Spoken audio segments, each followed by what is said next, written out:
nagkaroon ako ng ovarian cyst at saka gallstone. Sabay sila.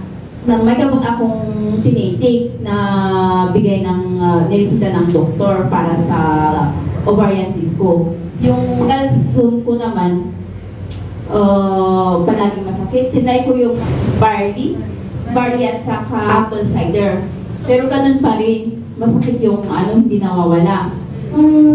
Ibinigay sa akin ni Sir Sam yung product, ilang days lang, mga 3 days yata yun. Nawala yung sakit ng gallstone ko. Sinuloy-tuloy ko yun. Yung ovarian cyst ko din, nasa 5 point something na yun. Ayaw daw ng doktor na opera. Maalis. Kailangan lumiit daw yun para madaling maalis.